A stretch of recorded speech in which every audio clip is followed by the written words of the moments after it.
One friends, इसके just पहले वाले लेक्चर में हमने क्या देख रखा था। हमने जो है इसके पहले वाले लेक्चर में ये कंडीशन समझ गए थे, ये कंडीशन समझ गए थे। अब ये दोनों कंडीशन को हम लोग कैसे करेंगे वो हमें समझना है, ठीक है। आइए हम समझते हैं। पहले तो इसको इरेज कर देते हैं।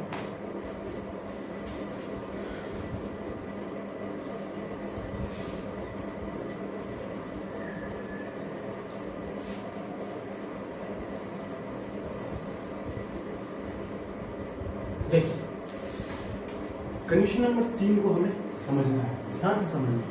कंडीशन नंबर 3, एक मिनट।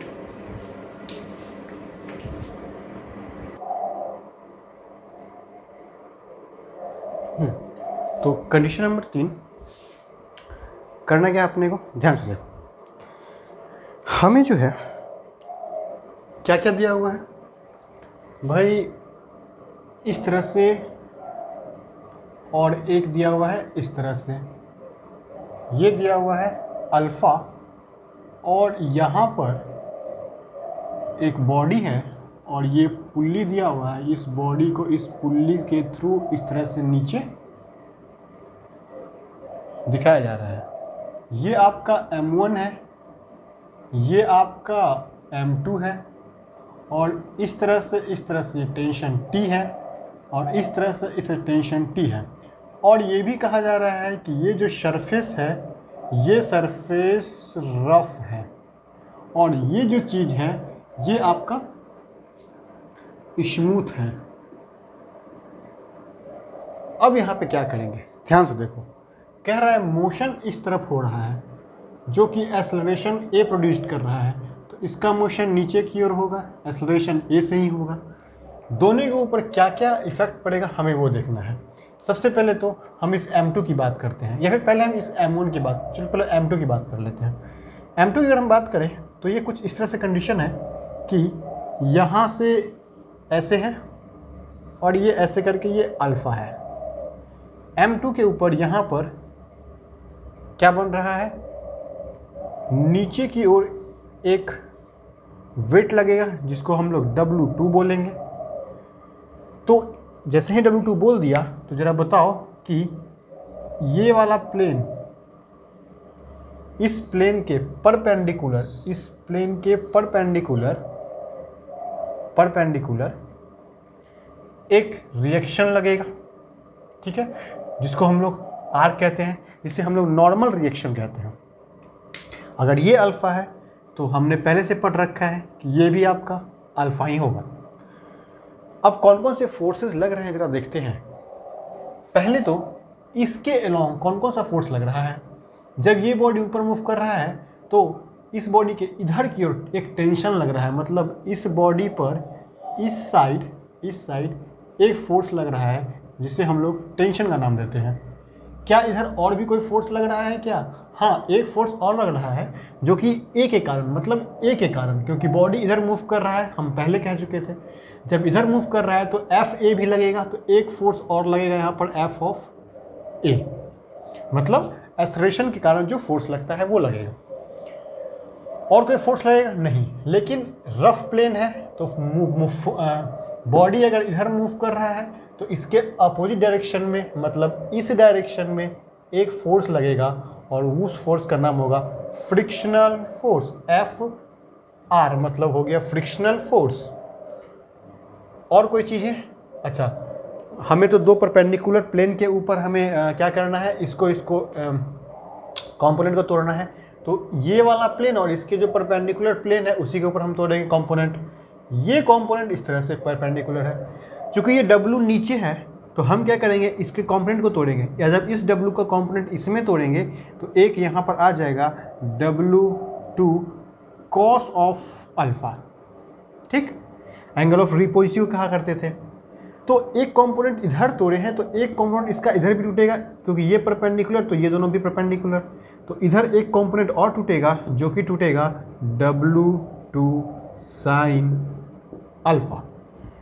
और कुछ तो नहीं टूटेगा, बिल्कुल नहीं। अब इक्वेशन लिख लेते हैं। अगर हम लोग प्लेन के अकॉर्डिंग अगर इसको हम रिजॉल्व करें तो क्या होगा, मतलब इक्वेट करें तो इधर कितने फोर्स, देखो कितने एरो, 1 2, इधर 1 2, दोनों बराबर होगा, तो T plus F of A is equal to इधर क्या F of R plus W2 sine alpha. ये बन गया इक्वेशन 1। ये इक्वेशन 1 बना। जहाँ पर मैं बता चाह रहा हूँ, जहाँ पर जो एफ ए है, एफ ए क्या है, एम ए है, क्योंकि एक्सेलरेशन के कारण जो फोर्स प्रोड्यूस हो रहा था उसको हम लोग F equal to M A होता है, और एम कौन सा है, M2, जो वैल्यू होगा M2A। एफ ए की जगह पे M2A रख दोगे, W2 की जगह पे क्या लिखोगे, M2G, या फिर इसकी जगह पे ये, क्लियर है। एफ आर क्या है, फ्रिक्शनल फोर्स, इसकी जगह पे क्या लिखोगे, म्यू इंटू आर। ये सब लिख करके इक्वेशन 1 बना लोगे। एक और इक्वेशन 1 बना लोगे। अब क्या होगा, इस प्लेन मतलब कि परपेंडिकुलर टू प्लेन, उसके अकॉर्डिंग अगर हम फोर्स को कंसीडर करें तो क्या होने वाला है, जरा ध्यान से देखना। इसमें तो बस 2 ही फोर्स है, आर बराबर यही तो फोर्स है। यहाँ पे हो जाएगा आर बराबर W2 कॉस ऑफ अल्फा, ये इक्वेशन 2।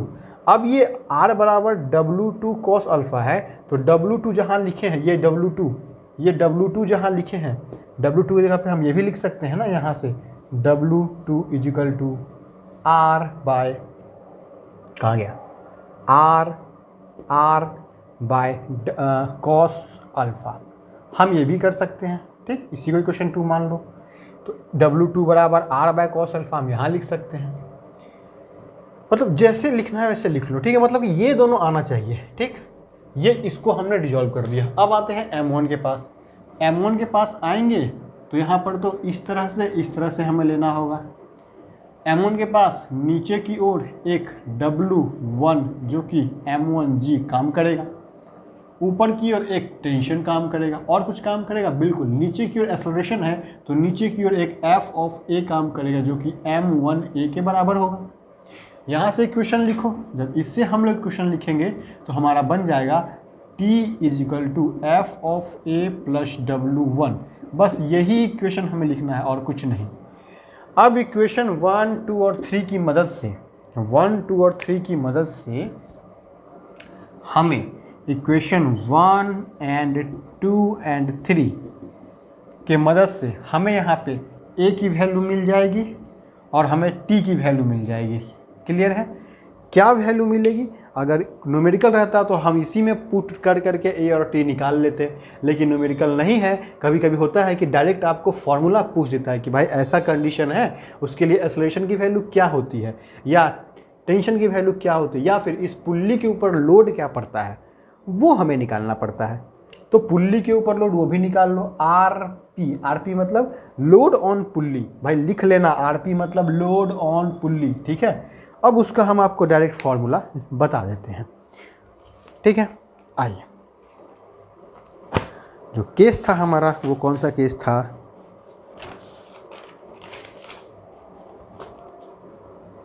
इंक्लाइंड प्लेन वाला केस था क्या, हाँ इंक्लाइंड प्लेन वाला केस था। ओके, देखिए इंक्लाइंड प्लेन में अगर केस था तो अब यहाँ से आपको A की वैल्यू मैं यहाँ लिख देता हूँ। A की वैल्यू होती थी W1 माइनस, मतलब कि जब आप सॉल्व करोगे तो ये वैल्यू आएगा W2 sine of alpha minus F equal to mu R, F equal to mu R, तो म्यू भी इसमें इंट्रोड्यूस्ड होगा और वो म्यू इंट्रोड्यूस्ड होगा mu into W2 cos of alpha. देखो W2 cos of alpha, R की वैल्यू यहाँ पुट कर दोगे, कहाँ गया म्यू आर की जगह पे ये पुट कर दोगे, ये हो जाएगा। फिर अपॉन में W1 प्लस W2, यही होता है वैल्यू, लेकिन यहाँ पर एक मल्टीप्लाई में G भी होता है, यहाँ मल्टीप्लाई में G भी होता है, यही A की वैल्यू होती है। कभी कभी ये फॉर्मूला ही पूछ देता है, कभी कभी तो क्या करेगा W1 W2 दे देगा, अल्फ़ा की वैल्यू देगा, मतलब एंगल ऑफ इंक्लिनेशन दे देगा, म्यू दे देगा, और बोल देगा कि एक्सेलरेशन क्या होगा। तो हम इतना काहे करने जाएंगे, अगर ये याद है तो ऐसे कर लेंगे। जब हम T की वैल्यू निकालने जाएंगे तो T की वैल्यू आ जाता है W1 W2 1 plus sign of alpha plus mu into cos of alpha. देखो भाई, मुझे याद रहे ना रहे, मुझे तो याद नहीं, तो मैं तो देख करके हम ये लिख दे रहे हैं, मगर तुमको याद होना चाहिए क्योंकि न्यूमेरिकल्स तुमको बनाना है। ठीक है, हमारा क्या, हम तुम्हें तो क्लास लेना है, हम तो देख के भी लिख देंगे। हाँ, कॉन्सेप्ट जहाँ नहीं समझ में आया, कॉन्सेप्ट तो समझना है पड़ेगा भाई आपको। ठीक, चलिए अब जो प्रेशर पड़ेगा, जो इंक्लाइंड है, यहाँ से आ रहा है, यहाँ से आ रहा है, जब पुल्ली के ऊपर जो प्रेशर पड़ेगा, वो पुल्ली के ऊपर प्रेशर क्या पड़ेगा, वो पड़ेगा प्रेशर टी टाइम्स, मतलब टेंशन लिख देना √2 × 1 + साइन ऑफ अल्फा, ये पड़ेगा प्रेशर पुल्ली के ऊपर। ठीक है, चलिए इसको नोट कीजिए हड़ाक हड़ाक।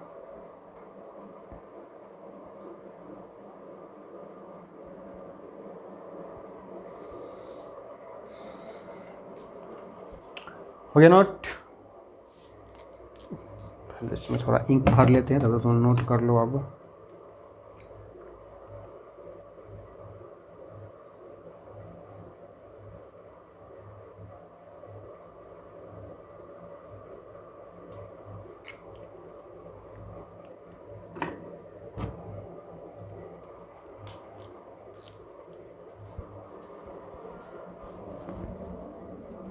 चलिए नोट हो गया।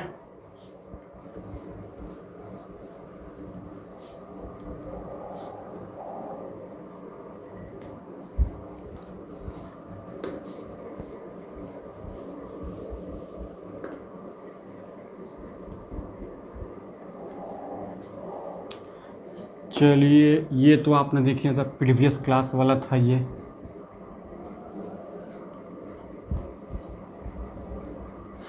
सब पहले वाला क्लास का था।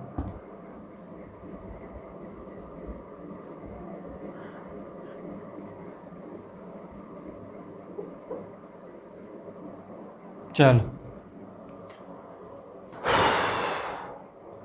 अच्छा ये भी तो हम देख ही लिए, इसको भी हम हटा ही देते हैं। किसको? इसको तो हम देख ही लिए, अब इसको देख रहे हैं, उसको भी हटा देंगे। इसका डायग्राम यहाँ बना लेते हैं। जो चौथा नंबर है उसको हम यहाँ बना लेते हैं। ये कहता है कि एक पुल्ली है, इस पुल्ली के ऊपर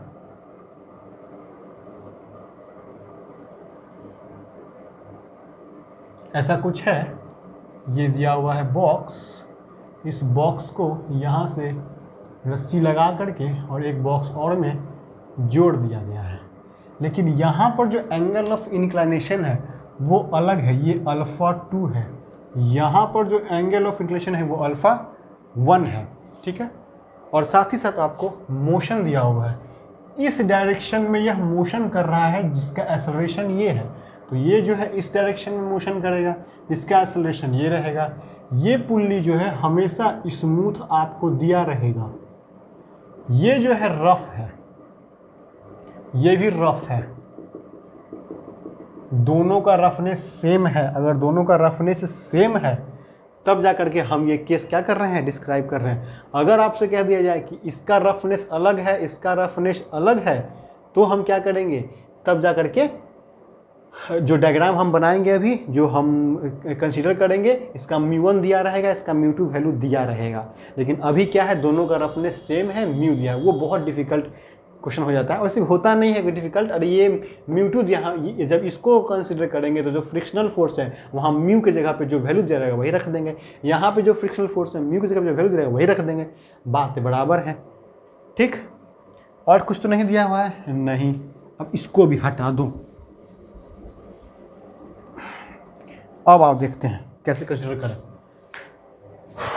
ये मास m1 दिया हुआ है, ये मास m2 दिया हुआ है। ठीक है, चलिए उसके बाद क्या करेंगे, दोनों को हम कंसीडर करते हैं। पहले तो हम m2 को कंसीडर करते हैं। m2 कहता है कि और कुछ नहीं है, इस तरह से इंक्लाइनेशन बना हुआ है और ये इंक्लाइनेशन α2 है, यहाँ पर m2 है। अगर यह वैल्यू है तो एक इसके परपेंडिकुलर कोई ना कोई एक वैल्यू होगा। कन्फर्म है कि यह नीचे की ओर W2 रहेगा। अगर ये α2 है तो ये वाला भी α2 बनेगा। कौन कौन सा फोर्स काम करेगा, किधर किधर जरा देख लेते हैं। पहले तो देखते हैं इधर कौन सा फोर्स काम करेगा। तो इधर एक फोर्स काम करेगा जो कि रिएक्शन फोर्स होगा, नॉर्मल रिएक्शन। अब इधर कौन फोर्स काम करेगा, इधर की तरफ कौन फोर्स काम करेगा? भाई इधर की तरफ तो आपको पता है कि ये टेंशन T दिया हुआ है, टेंशन T दिया हुआ है, तो एक तो फोर्स कंफर्म हो गया इधर कि टेंशन T वर्क करेगा। मोशन इधर कर रहा है तो एक फोर्स और काम करेगा इसके ऊपर, कौन सा? F of A। एक्सेलरेशन के कारण जो फोर्स होगा वो भी काम करेगा। चूंकि ये रफ सरफेस है, ये कहा ही हुआ है कि ROUGH रफ सरफेस है, तो मोशन अगर इधर हो रहा है तो इसके ऊपर फ्रिक्शन लगेगा, तो फ्रिक्शनल फोर्स किधर लगेगा? वो नीचे की ओर लगेगा, तो फ्रिक्शनल फोर्स इधर लगेगा। मतलब कहने का इधर की ओर फ्रिक्शनल फोर्स मतलब F of R। Frictional force इसको कहेंगे फ्रिक्शनल फोर्स, बार बार दोहरा रहे हैं, लिखते जाओ तुम लोग, ये लगेगा। और कोई फोर्स लगेगा क्या? नहीं। अब एक फोर्स और बचा, कौन? W2। W2 नीचे लग रहा है, हमें तो ये प्लेन और ये प्लेन के ऊपर लेना है, क्योंकि यही तो परपेंडिकुलर है आपस में। तो W2 के कंपोनेंट को तोड़ो, कंपोनेंट को तोड़ोगे तो इधर एक कंपोनेंट टूटेगा, W2 कॉस के साथ आएगा, W2 कॉस ऑफ अल्फा 2। एक कंपोनेंट इधर आएगा, W2 साइन ऑफ अल्फा 2। इसके अलावा तो कुछ नहीं है। नहीं, लिखना स्टार्ट कर दो। हम क्या कर रहे हैं? एलोंग प्लेन, एलोंग प्लेन मतलब इस प्लेन के अलोंग ले रहे हैं। कौन कौन सा force? T plus F of A is equal to, इधर कौन सा force? F of R plus W2 sine alpha 2, समीकरण 1। ठीक, अब क्या करेंगे? परपेंडिकुलर टू प्लेन ये वाला लेंगे हम। जैसे ही परपेंडिकुलर प्लेन का मतलब है कि इस वाले एक्सिस की बात कर रहे हैं। यहाँ तो R बराबर ये है सिर्फ, यहाँ तो R बराबर W2 कॉस ऑफ अल्फा 2 ही है। ठीक, समीकरण 2 हो गया। जहाँ पर F ऑफ A की वैल्यू क्या होगी? जहाँ पर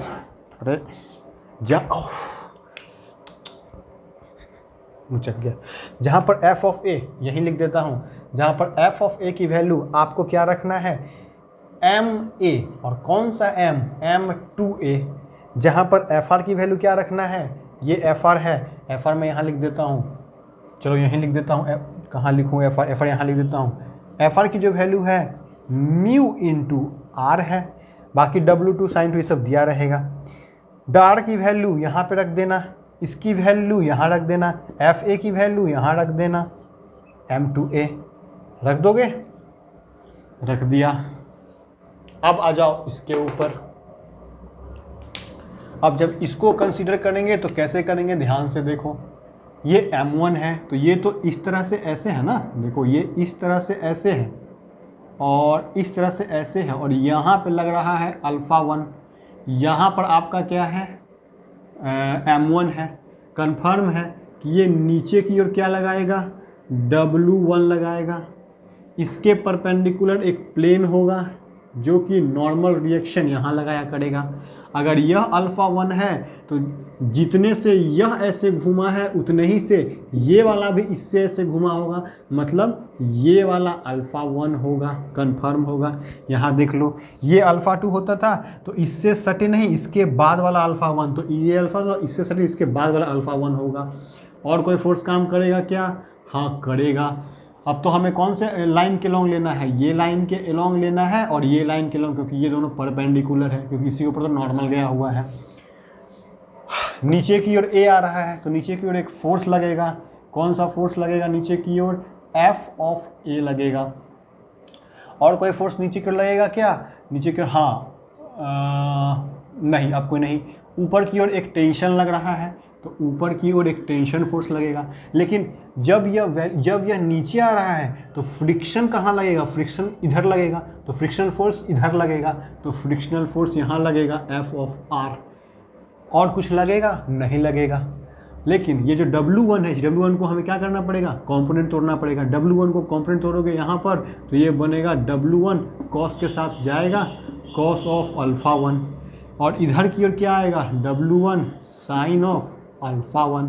ठीक, यहाँ से अब क्या करेंगे? एलोंग प्लेन लेंगे, एलोंग प्लेन लेंगे, फोर्स को कंसिडर करो, यही तो एलोंग प्लेन है, तो क्या होगा? F ऑफ R प्लस में T इज इक्वल टू ये हो जाएगा एफ ऑफ ए प्लस में W1 साइन अल्फा 1, ये इक्वेशन 1। अच्छा, अब क्या करेंगे, परपेंडिकुलर टू प्लेन वाले फोर्स को हम कंसीडर करेंगे। तो ये परपेंडिकुलर टू प्लेन यहाँ से हो जाएगा R is equal to W1 cos of alpha 1। ठीक, ये इक्वेशन ए मान लो, ये इक्वेशन बी मान लो। अब ध्यान देना, जो एफ आर है कहाँ गया, जो एफ ए है इसकी वैल्यू तो आपको पता है कि m1a होगी, जो एफ आर है इसकी वैल्यू म्यू इंटू आर होगी। ठीक है, और आर की वैल्यू W1 कॉस अल्फा 1 है। देखो भाई, यहाँ पर क्या था, यहाँ पर भी आर था, वहाँ पे ये नहीं कि आर की वैल्यू सेम कर देना, नहीं, यहाँ पे आर अलग है। चलो इसको मैं R2 लिख देता हूँ और इसको मैं R1 लिख देता हूँ। ऐसा इसलिए किया क्योंकि यहाँ पे R1 की वैल्यू W1 कॉस अल्फा 1 है और यहाँ पे W2 कॉस अल्फा 2 है। ये ध्यान देना, इसलिए मैं इसको अलग सेपरेट बता रहा हूँ, इसको भी अलग सेपरेट बता रहा हूँ। ठीक है, चलिए यहाँ पर आप एफ आर की वैल्यू पुट कर देना, एफ ए की वैल्यू पुट कर देना, और आर की वैल्यू जो म्यू आर होगा, F equal to mu into R, इस आर की वैल्यू उसमें पुट कर देना। जब उसको पुट करोगे ये दोनों को, तो ये दोनों की हेल्प से और ये दोनों की हेल्प से, जैसे कि इन दोनों के हेल्प से, देखो करना क्या है, इस इक्वेशन में F equal to m2a put करना है, म्यू आर पुट करना है, और आर के जगह पे W2 कॉस अल्फा 2 उसमें पुट कर देना है। तो इन दोनों की हेल्प से एक कोई ना कोई एक इक्वेशन बनेगा, उस एक ही इक्वेशन बनेगा, उसको हम लोग अल्फा बोलेंगे, इक्वेशन अल्फा।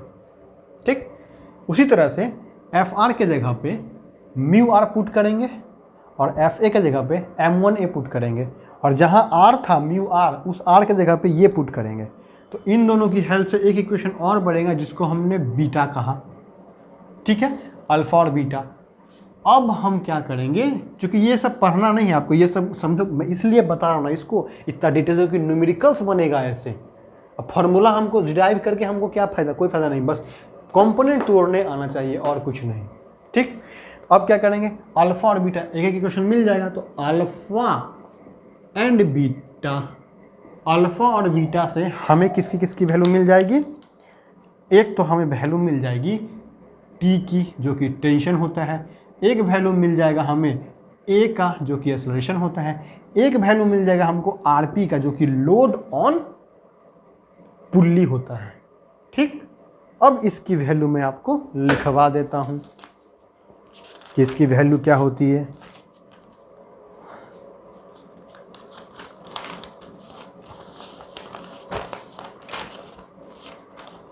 देखो भाई, इसकी वैल्यू क्या होगी, ए की वैल्यू लिख लो W1 sine alpha 1 minus W2 sine alpha 2, फिर माइनस म्यू 1 W1 कॉस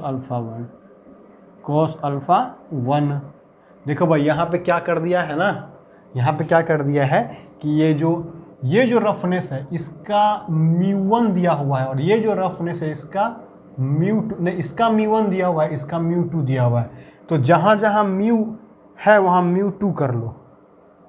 ठीक, यहाँ पे होगा μ1 कर लो, μ1 कर लो। क्यों, क्योंकि क्वेश्चन में ही दिया हुआ है। जब उसको डिराइव करोगे तो आपका ये वैल्यू आएगा, फिर माइनस का μ2 W2 कॉस अल्फा 2, इतना डिवाइड में W1 प्लस W2 और इसी के इनटू में G। ये आपको ए की वैल्यू, अब इतना तो याद रहेगा नहीं, इसीलिए मैं इसका डेरिवेशन नहीं बता रहा था। ऐसे भी डेरिवेशन का कोई आवश्यकता ही नहीं है आपको। चलिए टी का वैल्यू देखिए, टी का वैल्यू हो जाएगा W1 W2 डिवाइड में W1 प्लस W2, उसके बाद इस तरह से आएगा आपको sine alpha 1 plus sign alpha 2, ये अलग, फिर यहाँ माइनस दे करके आएगा μ1 cos alpha 1 minus μ2 cos alpha 2, और ये बड़ा वाला ऐसे ब्रैकेट, दिस माइनस दिस, और ये पूरे अंकर में जी भी, हाँ जी भी है, वाह जी भी है यहाँ, मतलब नहीं जी नहीं है यहाँ, टी में जी नहीं है। चलिए अब स्मूथ सरफेस, अच्छा एक चीज और, अगर स्मूथ सरफेस, ध्यान देना क्या है, अगर बोल दिया जाए कि यह वाला सरफेस स्मूथ है, यह वाला रफ है, तो μ1 की वैल्यू सिर्फ पुट करोगे, इसकी वैल्यू 0 पुट करोगे।